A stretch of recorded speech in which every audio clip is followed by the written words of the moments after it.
Eu não sei se os irmãos podem sentir essa presença que eu sinto aqui, amado.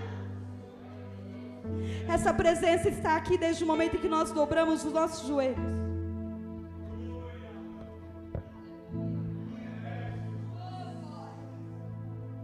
Oh, glória. Aleluias. Nosso irmão Rafael, ele bem disse aqui que a nossa família, ela é um projeto de Deus. Desde o princípio está no coração de Deus. Abra sua Bíblia no livro de Gênesis 1, 27 e 28. Aleluias. Oh, Deus tremendo.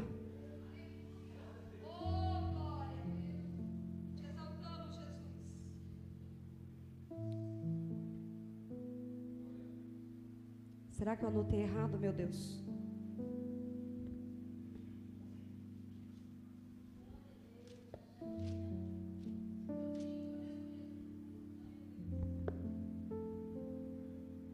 Eu anotei o versículo errado, mas vamos ler aqui.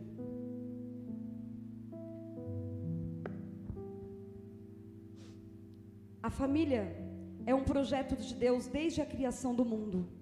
Deus criou o homem e a mulher para se unirem em casamento e formarem uma família, com o objetivo de se ajudarem e completarem mutuamente, além de terem filhos e criá-los no amor e na fé. No versículo 27 e 28 diz: E criou Deus o homem à sua imagem, a imagem de Deus o criou, homem e mulher os criou.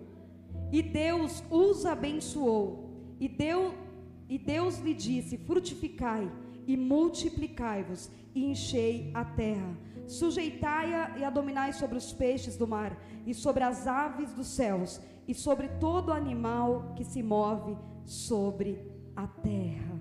Aleluia. Então desde o princípio, meu amado, o Senhor, Ele criou o homem e a mulher para formar uma família, para frutificar sobre a terra, aleluia. E é por isso que o nosso adversário, aleluia, ele luta tanto contra as famílias, porque família, como disse o Rafael aqui, é um projeto de Deus, é um projeto de Deus desde o início, porque como queria se frutificar, como queria multiplicar as pessoas sobre a terra, é com a família, é o homem e a mulher, e ali frutifica, e ali vem filhos, e aí o mundo cresce, cresce, cresce. Esse era o plano do Senhor. E como disse o nosso irmão, o nosso adversário, ele nunca teve uma família e nunca terá, aleluias. E hoje em dia nós vemos muitas famílias destruídas, pais que não falam com filhos, filhos que não falam com pais, casais que se separam.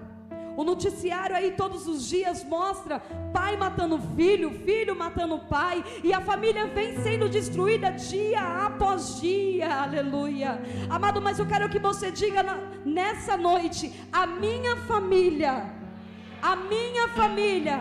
é um projeto de Deus. A minha família é um projeto de Deus, aleluia. Em nome de Jesus, amado, o nosso adversário, que ele não tenha poder sobre a sua família, aleluias. Amado, não é porque acontece na casa do nosso vizinho, não é porque acontece na casa da frente, na casa do fundo, que tem que acontecer na sua, amado. A sua família é diferente, a sua família tem propósito, a sua família tem presença de Deus. Se não é todo mundo convertido, tem uma coluna aqui neste lugar, tem alguém que ora, tem alguém que dobra os joelhos. E quando eu orava, amado, aqui, Deus falava no meu coração. Pastor Rosivaldo foi o primeiro a se converter na minha família. Em que ano, pastor? 95, só era ele e Deus. Estou mentindo, pastor? Só era ele e Deus. Esse homem largava as festas da família e ia para as orações, ia para a vigília, ia para a consagração, ia para monte, orar pela sua família. Ele era uma coluna. E olha nós aqui, a família leal na presença do Senhor. Oh Deus, foi vindo um a um, e o Senhor foi chamando um a um, Rafael, coisa linda. Oh, coisa linda. E aqueles que nós achávamos que tinham um coração duro como pedra, o Senhor falou: ah, isso daí para mim é muito fácil, pode deixar que eu vou salvar, pode deixar que eu vou entrar. E será que foi fácil para o pastor Rosivaldo? Não.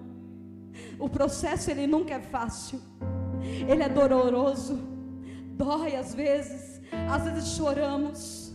Então, meu amado, é por isso que eu venho te dizer nessa noite: não desista da sua família, não desista do seu filho, não desista da sua filha, não desista do teu pai, não desista da tua mãe, porque a família é projeto do Senhor. Aleluia. Se levante nessa noite como coluna no seu lar, continue orando. E aí você pode dizer: ah, evangelista, mas eu já estou orando há tanto tempo, ah, evangelista, mas eu já estou cansado. Aleluia. Mas continue, porque o Senhor vai salvar, o Senhor vai salvar e vai libertar. E como eu dizia, amado, nós vivemos em um mundo caótico, aonde a família hoje em dia para eles, tá? Não é nada.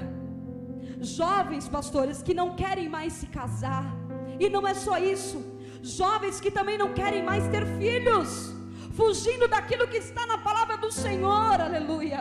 Jovens que não querem mais isso, não querem mais esse compromisso, não querem mais. E sabe o que eles dizem? Casamento, ó, ficou lá atrás. Ter filhos ficou lá atrás. Casamento não é para mim não. Ah, amado, o Senhor diz que é assim. É sim. É sim. Então não deixe que a sua família seja destruída. Não deixe que a sua família, meu amado, se perca por tão pouca coisa. E o que o Senhor colocou no meu coração sobre essa palavra é para tratar um pouco sobre perdão. Porque hoje em dia nas famílias acontecem muitas desavenças, como nós dissemos aqui, filhos contra pai, pai contra filho. Mas em nome de Jesus, levanta a sua mão comigo. Eu quero nessa noite, amado, te chamar a ser um profeta de Deus nessa noite, e declarar que na sua família será diferente, que na sua família haverá salvação, haverá união, haverá paz, haverá libertação, haverá Deus na sua família, acima de tudo, acima de qualquer coisa. Esquece o que está acontecendo lá fora. O Senhor te trouxe aqui porque Ele quer que você ouça o que está acontecendo aqui. E aqui a palavra é: continue orando, continue buscando, continue profetizando, continue me pedindo, porque eu estou ouvindo. O ouvido do Senhor não está tampado, meu amado, para não ouvir o meu pedido e o seu pedido e a sua oração. O ouvido do Senhor está aberto, ouvindo o nosso clamor e a nossa petição. E falando sobre perdão, meu amado, tem um coração perdoador. E eu não digo só entre marido e mulher, filho, filha e vice-versa. Eu digo com o teu familiar, com aquele que é sangue do teu sangue. Quando o Senhor ministrou o meu coração, porque o Senhor também estava falando comigo, e o Senhor está falando contigo nessa noite. O Senhor quer reconciliação, o Senhor quer perdão, o Senhor quer união, aleluias. E quando eu digo perdão, amado, quando eu digo reconciliação, eu não estou falando para você dormir na mesma casa que uma pessoa que hoje você não fala, não é isso. Mas você não pode odiá-lo, você não pode desejar mal, você tem que amá-lo, você tem que desejar o bem a ele. A sua oração para ele tem que ser de bênção. E o Senhor me fez lembrar, amado, esses dias eu contei aqui sobre o meu pai e minha mãe, tanto que ele fez mal para minha mãe. Mas eu me lembro muito bem que o meu maior sonho era conhecê-lo. E criança, com 11 anos aproximadamente, eu já tinha liberado perdão para aquele homem. Eu dizia: Senhor, eu perdoo ele, eu acho que não é ele que fez essas coisas. E eu liberei o perdão para ele sem ao menos conhecer a vida dele. Então não importa o que o teu familiar, o que o teu parente tenha feito sobre ti, perdoe em nome de Jesus. A falta de perdão ela está matando, não só espiritualmente, mas ela mata a nossa saúde. Você sabia disso? Que a falta de perdão acaba com a tua saúde. É necessário liberar o perdão, é necessário tirar essa mágoa de dentro de você. E eu torno a dizer, não precisa andar juntos, a Bíblia fala sobre isso. Se dois não concordam, não precisa andar juntos, mas você não precisa odiar e desejar o mal. E eu tive muitos conflitos familiares, e o Senhor falou muito ao meu coração. Eu falei: Senhor, por que eu me iniciar essa palavra? Mas porque o Senhor queria. E aos meus 14 anos eu também tive conflito com a minha mãe. Tem alguém aqui de 14 anos? Não tem? Está lá em cima. Eu também tive conflito com a minha mãe. E nós ficamos mais ou menos 1 ano e meio, 1 ano sem se falar, sem olhar uma na cara da outra. E um dia eu estava na minha casa, o Senhor me tocou na minha casa com os meus tios. E o Senhor me tocou para que eu fosse na casa da minha mãe. E eu fui até lá, quebrada, com o coração sangrando por dentro, porque pedir perdão não é fácil, não é fácil, mas eu fui. E cheguei lá, eu dei um abraço na minha mãe, eu falei: mãe, me perdoa. Ali eu chorei, chorei, chorei, chorei. Mas a minha mãe não me pediu perdão naquele dia, e eu tinha errado, e ela também tinha errado. E eu saí dali, eu falei: Senhor, por que só eu? Por que só eu? Mas eu entendi, falei: amém, Senhor, tudo bem. Irmãos, passou-se alguns anos, eu acho que eu já estava casada, e nós estávamos aqui na igreja, aqui na frente onde é a adega, tinha mais ou menos 70 pessoas no culto. Minha mãe pega o microfone e me pede perdão, na frente de toda a igreja. E ali, meu amado, começou-se uma nova história na minha vida e na vida da minha mãe. Teve um novo recomeço na minha vida e na vida dela, porque a vontade do Satanás era destruição, era que eu não falasse com ela, era destruição da minha família. Mas Deus entrou, amado, Deus entrou, e aonde Ele entra tem transformação, aonde Ele entra tem perdão, tem restauração, tem libertação.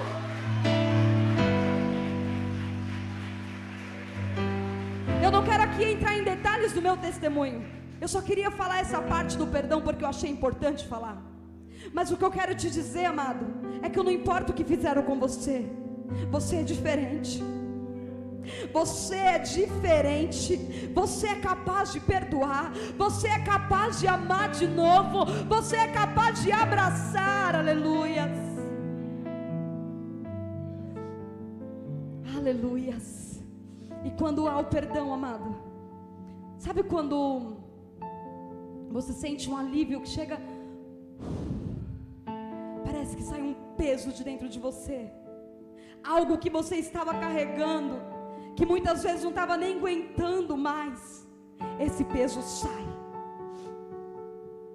Quero te encorajar nessa noite a perdoar o teu familiar, a perdoar a tua mãe, o teu pai, o teu irmão, o teu tio, a tua tia, o teu avô, a tua avó. Perdoe. O tempo que nós passamos aqui nessa terra é tão pouco, não é mesmo?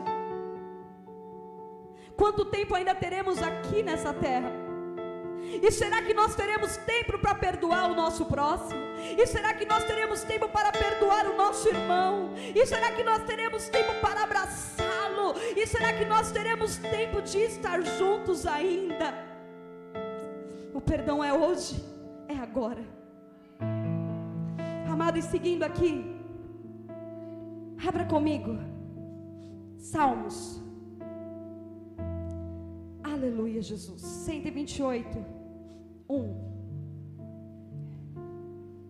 Oh, glória.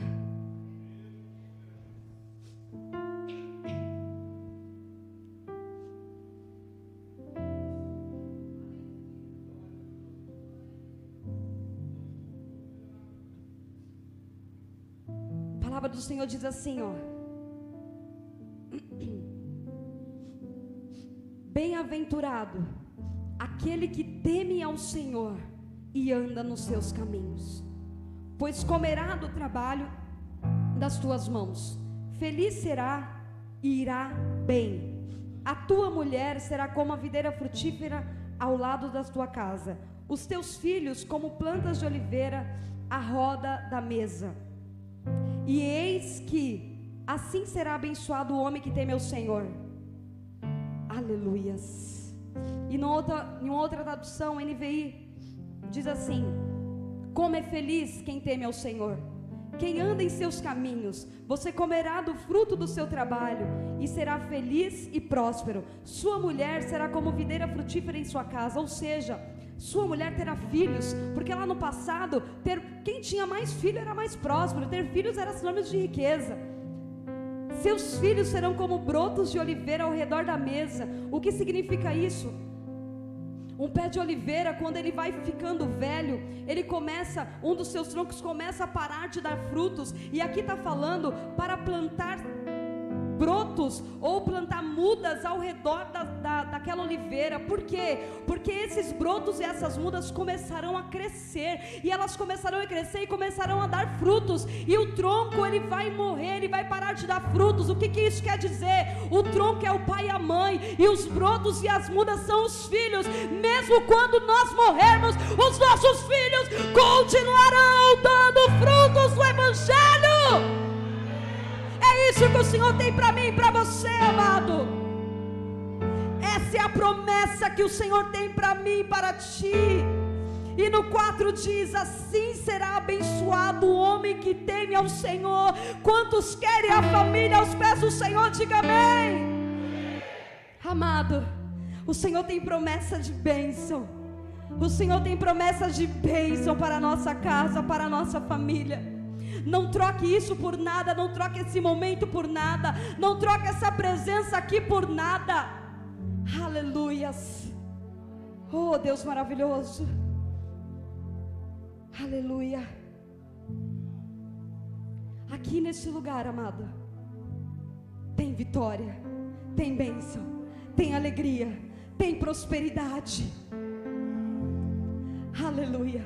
E você talvez está sozinho, mas seja coluna como o pastor Rosivaldo foi lá atrás. Hoje você está sozinho, amanhã essa igreja pode estar com a sua família inteirinha aqui, você adorando junto com ela.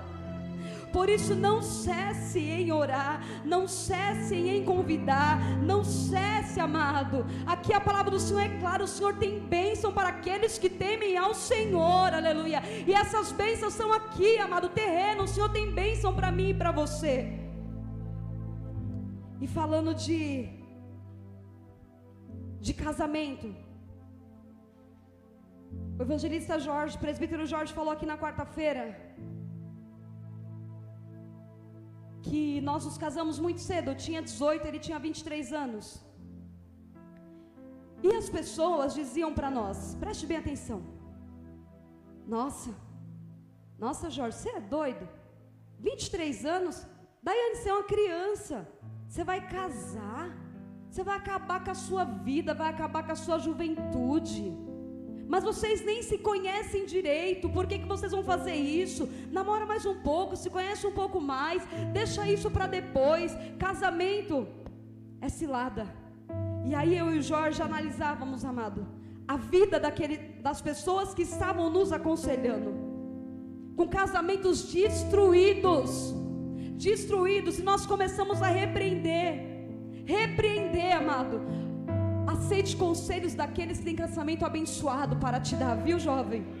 Aceite conselho daqueles que têm algo para te passar, porque se ele tem um casamento destruído, ele vai falar para você não se casar mesmo, não casa mesmo, isso é coisa ruim, não faz isso da sua vida não. Amado, o mês que vem fazemos 17 anos de casados, para a glória do Senhor, aleluias. E não nos apartamos um do outro, nem sequer um dia. Não teve nenhum dia de separação no nosso casamento. Estamos juntos, firmes, na bênção do Senhor, aleluias. E o que nós conseguimos juntos? Tudo, porque nós não tínhamos nada. E quando eu digo tudo, é tudo. Os nossos filhos, que é a nossa maior herança, nossa maior alegria. E se eu tivesse ouvido lá atrás alguém cochichando, não faça isso não, não case não, não entre nessa cilada, talvez hoje eu seria uma solteirona, ou talvez hoje eu estaria perdida lá no mundo, porque quando nós orávamos, eu e o Jorge, antes de namorarmos, nós já orávamos, éramos amigos e falávamos sobre casamento, e nós dizíamos um ao outro: eu quero encontrar alguém que me aproxime de Deus, eu quero encontrar alguém que quando eu estiver fraco possa me ajudar para me levantar, eu quero encontrar alguém que me leve para a igreja, eu quero encontrar alguém que me deixe juntinho de Cristo, amado. E isso nós falávamos antes de namorar, não é verdade, Jorge? E até que um dia o pedido veio em cima do púlpito, mas não era culto, tá, irmãos? Em cima do púlpito, o Jorge contando as ofertas da igreja, 15/3/2006, eu não sou boa de data, hein? E aí ele me chama e me fala que estava orando por mim, e eu falei: eu também estou orando por você.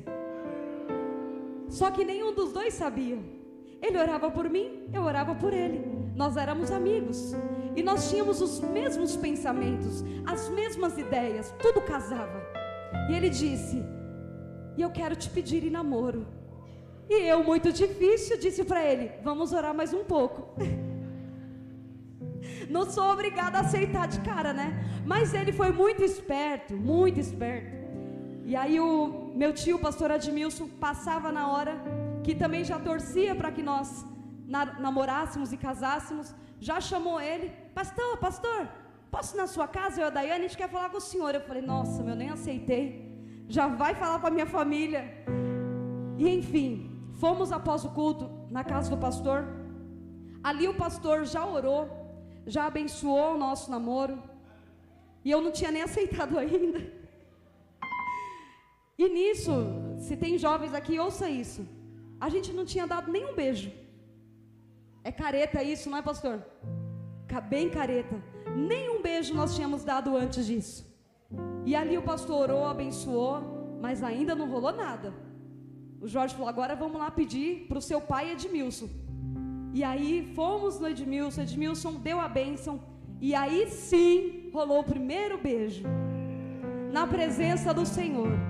Aleluia, Jesus. Amado, começou muito certo, começou com muito Deus. E se eu posso dar um conselho para você, jovem, nessa noite, é isso: faça tudo na presença do Senhor. Tudo na presença do Senhor. Deixe que Cristo seja o centro do seu relacionamento, o centro da sua vida, porque se você fizer assim, amado, a sua família vai bem, o teu casamento vai bem, a tua família vai bem, ela será abençoada sobre essa terra. Aleluias. E como Jorge disse na quarta-feira, não é que nós não temos problemas, não é que nós não temos diferenças. Oh, amado, se nós fôssemos perfeitos, como Jorge disse, se tiver alguém perfeito e alguém encontrar, melhor fugir, não é verdade? Não somos perfeitos, nós também brigamos, nós também discordamos, mas nós nos amamos e nos respeitamos acima de tudo. Aleluia, é isso que o Senhor tem para você também, meu amado. Aleluia, Jesus. Então você já aprendeu, se alguém te disser que casamento já era, casamento é coisa do passado, diga a ele ao contrário, em nome de Jesus. E aqui eu coloquei um tópico sobre todas as famílias são compostas por pessoas diferentes, não é verdade? Existe alguém aqui que é igual a outra pessoa? Tem alguém aqui na igreja? E na família de vocês? São parecidos ou são diferentes? Todo mundo é diferente. Na família vai ter o preguiçoso, vai ter aquele que é mais alegre, vai ter aquele que é mais ajudador, vai ter aquele que é encrenqueiro, vai ter aquele que é folgado, vai ter o que mais tem nas famílias? Fala aí pra mim. Mais quieto? Fofoqueiro? Mole? Hipócrita, sem noção? Vai ter aquele que não gosta de trabalhar. Vai ter gente boa, vai ter gente legal, vai ter gente trabalhador, mas tem de tudo na nossa família. Então, amado, nós temos que aprender o quê? A lidar com o nosso familiar, porque ele não é igual a mim, ele não é igual a você. E nós vamos ter que aceitar a diferença do nosso familiar. E eu quero entrar aqui, estou bem atrasada já, meu Deus. Na palavra de José. Na família de José, amado, não era diferente. Eram 12 irmãos. Seu pai, sua mãe. Imagina como que era essa família. Um diferente do outro. Um quer A, o outro quer B. Eu quero entrar aqui. Quero que você abra comigo rapidinho, para a gente não atrasar. Senão o pastor nunca mais vai me chamar. Os pastores. Gênesis 37, do 1 ao 11. Rafael, você pode ler para mim, por favor?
Amém. Tem um invejoso, né? Também, né?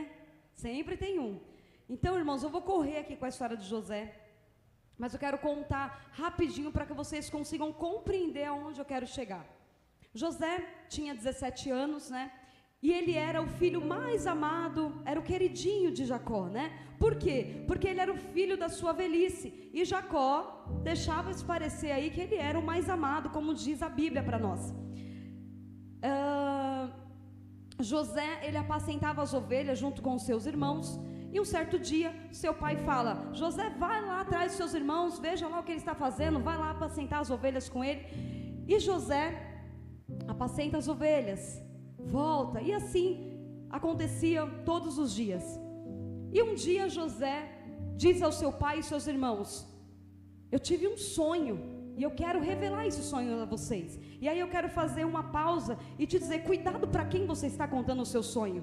Seja seu sangue, seu irmão, cuidado para quem você está contando o seu sonho. Aquilo que Deus deu para você é para você, não é para você ficar espalhando para todo mundo, não.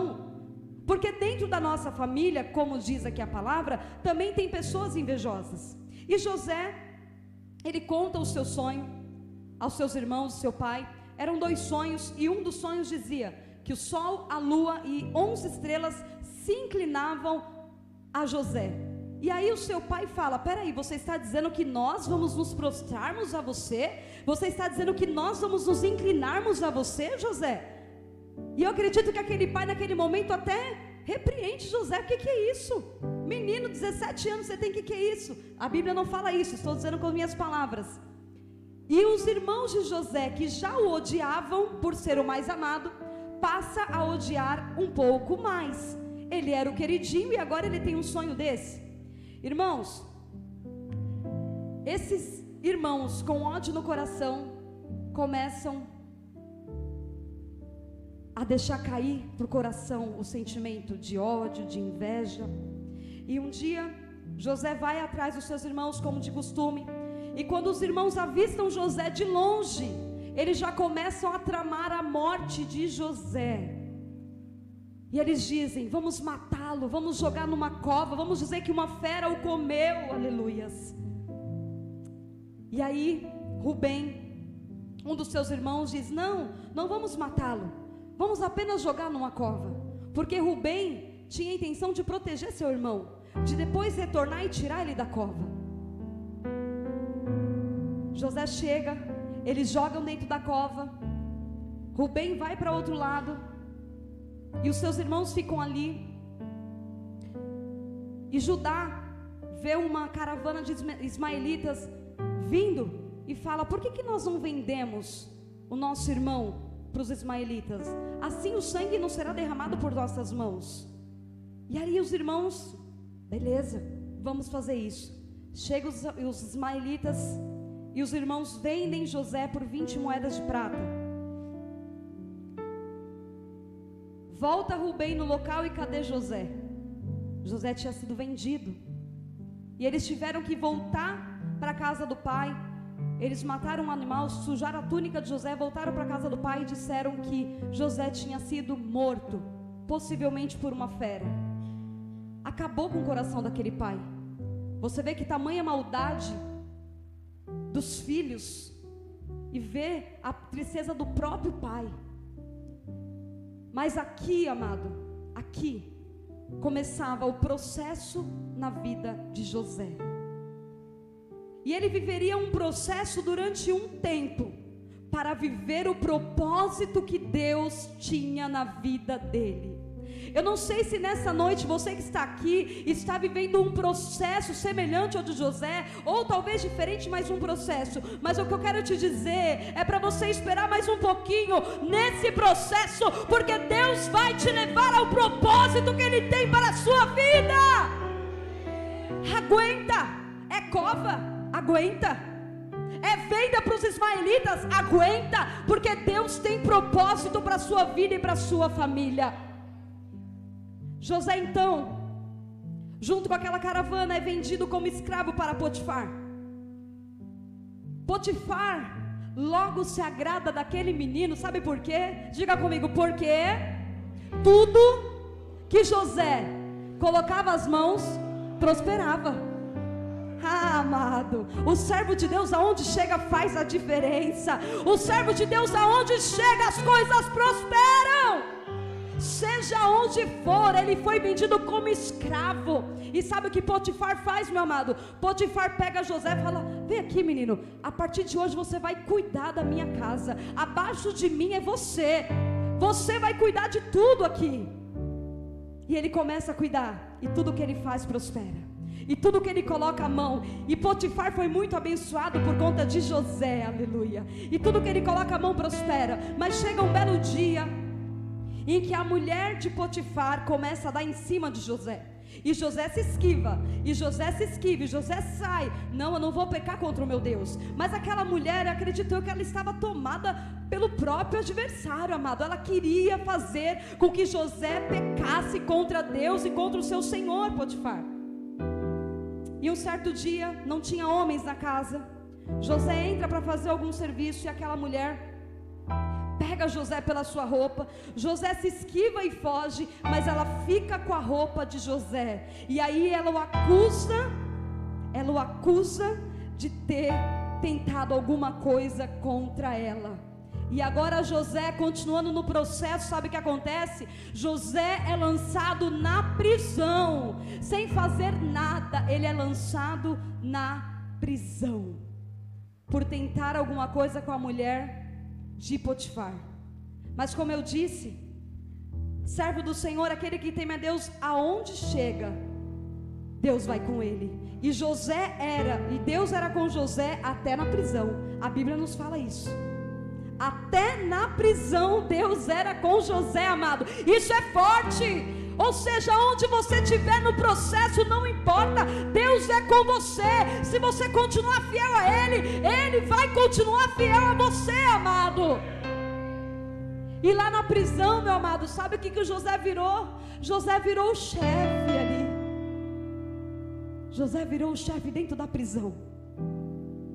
José começou a comandar as coisas ali. E ali chegou um jovem, 2 jovens, padeiro mor, copeiro mor, de Faraó, e ficaram sobre os cuidados de José. E ali um dia, José percebe que aqueles jovens acordaram meio perturbados, meio ansiosos, não sei. E José pergunta: o que aconteceu que vocês estão perturbados, ansiosos? E aqueles jovens disseram: nós tivemos um sonho, mas nós não temos quem o interprete.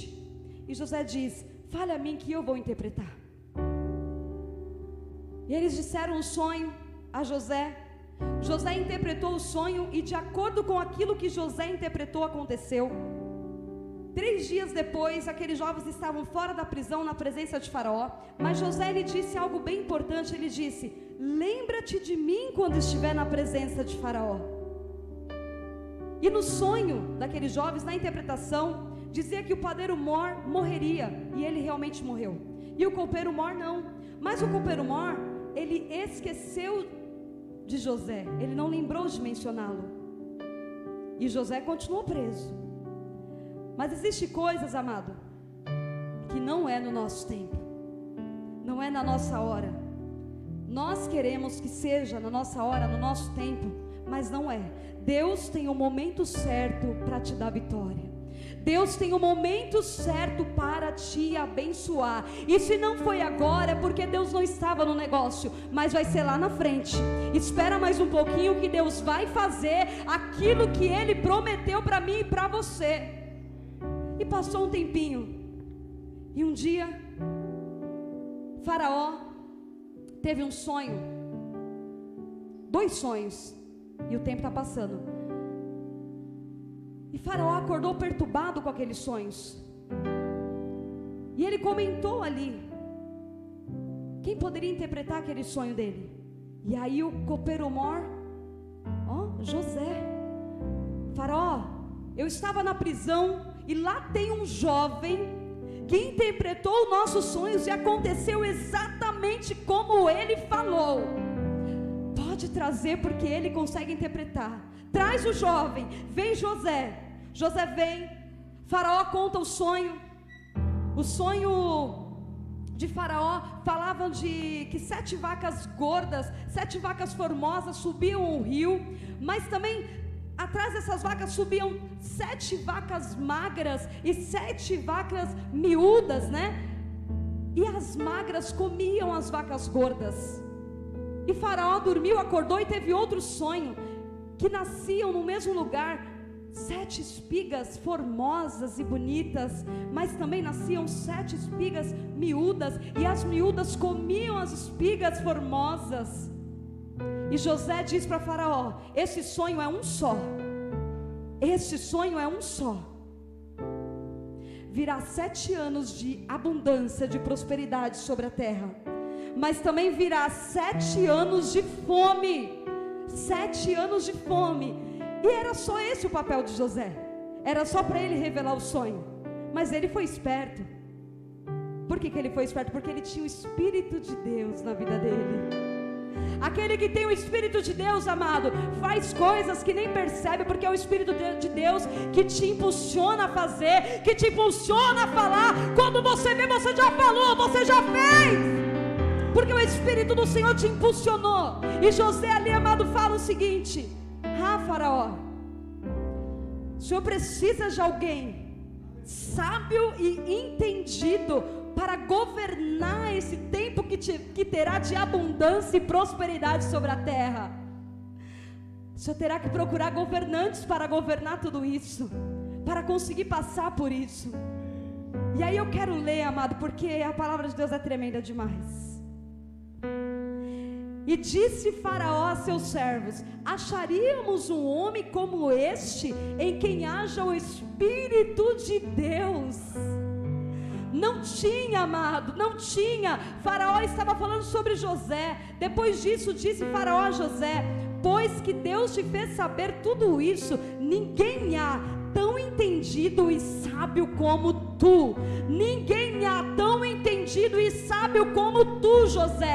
E ali, amado, encerra o processo na vida de José. E agora José, pastor Bandeira, ele vai começar a viver o propósito de Deus na vida dele. José vai começar a viver aquilo que o Senhor tinha planejado para a vida dele. E José vira governador do Egito. Sabe aquele jovenzinho que foi jogado na cova? Sabe? Aquele jovenzinho que foi vendido por 20 moedas de prata. Aquele jovenzinho que foi caluniado pela esposa de Potifar. Aquele jovenzinho que estava preso. Ô dó. Pois é, hoje ele é governador do Egito. E como José tinha sonhado, como o faraó tinha sonhado, José tinha revelado, vem os 7 anos de abundância e prosperidade. E José, como ele tinha o Espírito de Deus, a sabedoria de Deus com ele, ele começa a guardar os alimentos, ele começa a guardar. A palavra do Senhor nos diz que era tanto trigo, pastor Bandeira, como a areia do mar. A areia do mar a gente não consegue contar, amado. A areia do mar não se pode contar o tanto que esse homem guardou de trigo naquela terra, com a sabedoria que o Senhor deu a ele.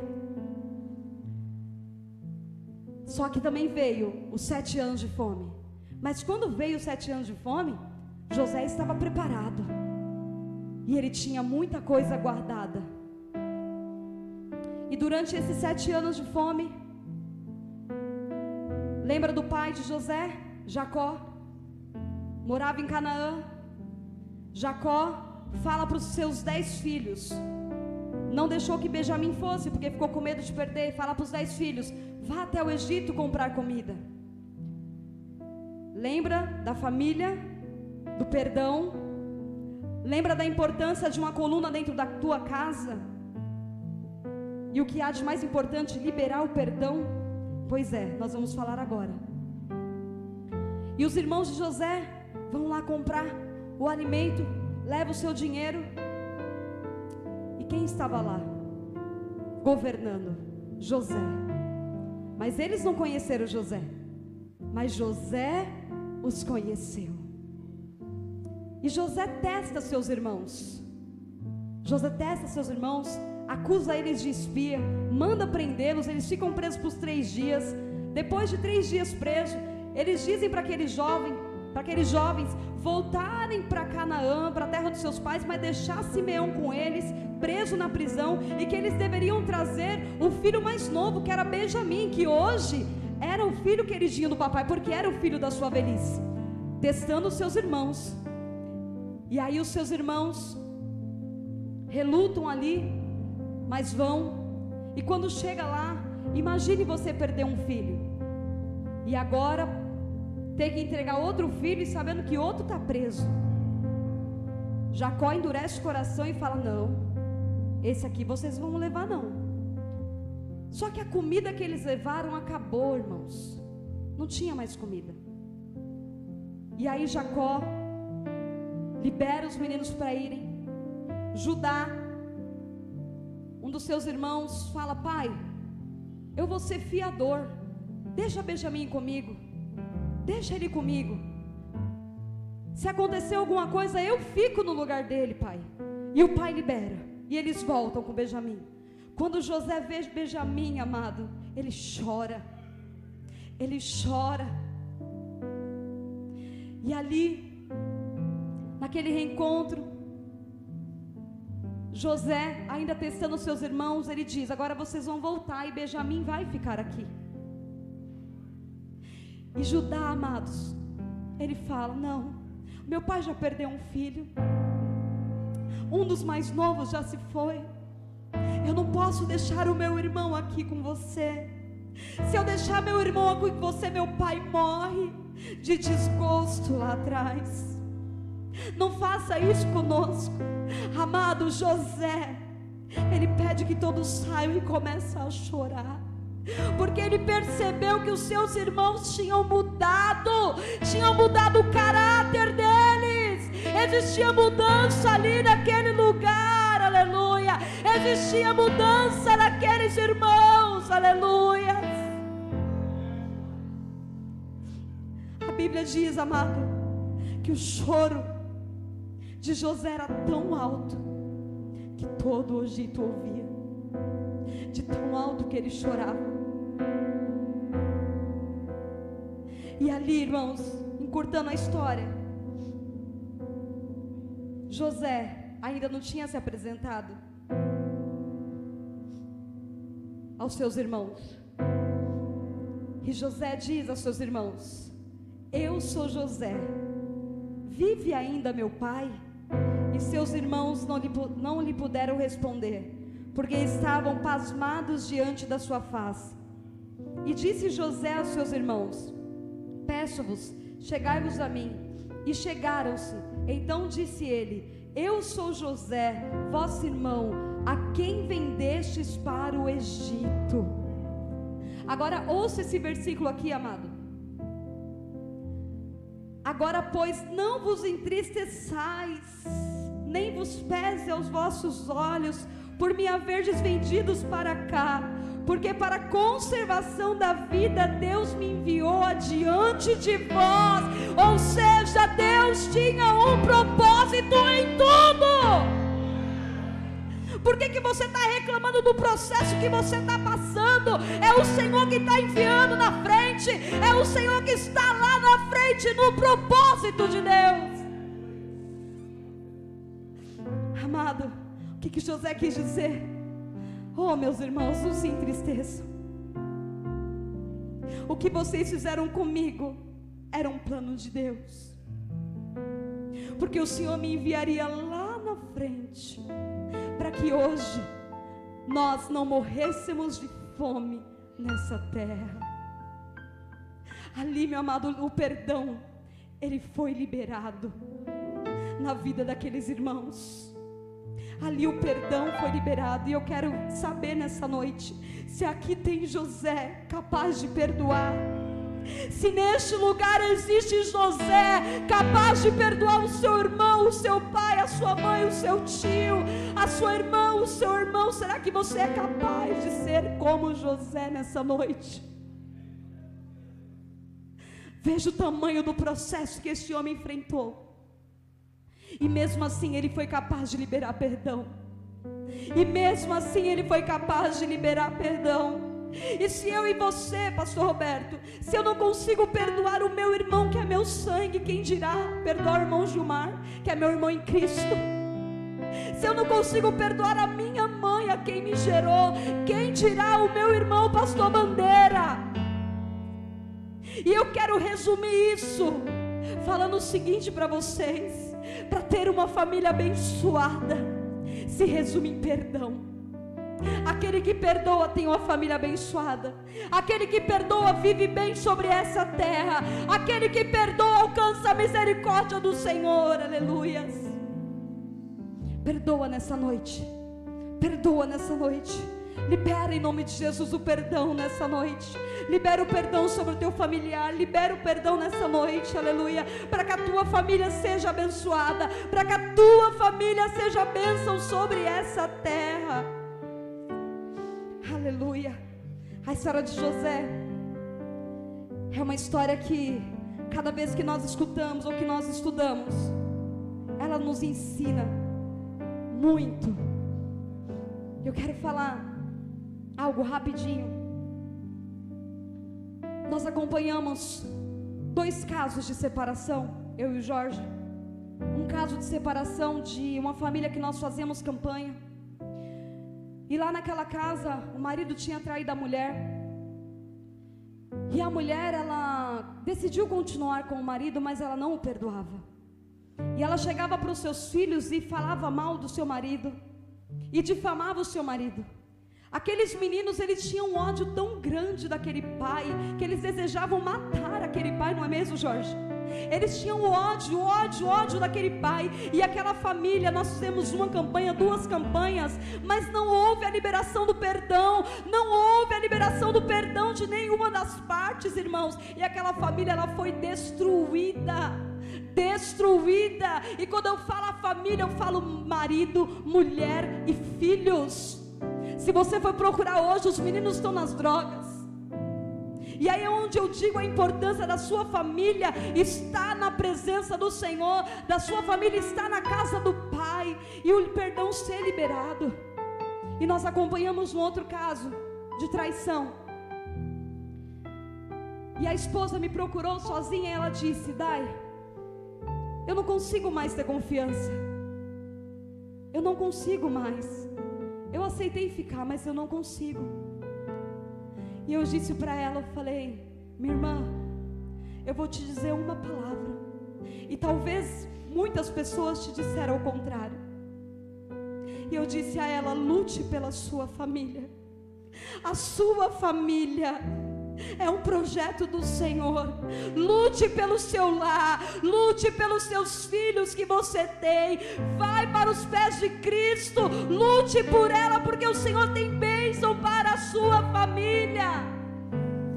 Amado, e aquela mulher, ela decidiu lutar pela família dela. Oh, amados, que coisa linda o Senhor fez. O Senhor restaurou o casamento. Você crê que Deus pode restaurar? O Senhor restaurou o casamento, deu mais filho para eles. Hoje, amado, é outro casal. Parece que eles são um casalzinho de jovens. O amor renasceu, aleluia. O Senhor começou a fazer morada naquele casamento, e hoje o casamento deles é transformado. Se coloque de pé nessa noite. Lute. Diga comigo: eu vou lutar pela minha família. Aleluia. Lute pela sua família, meu amado. Lute pela sua família. Saia daqui com essa palavra. Você é uma coluna na sua casa, você é uma coluna no seu lar. Lute pela sua família. Ore, jejue, consagre ao Senhor. Lute por ela em nome de Jesus. Aleluia.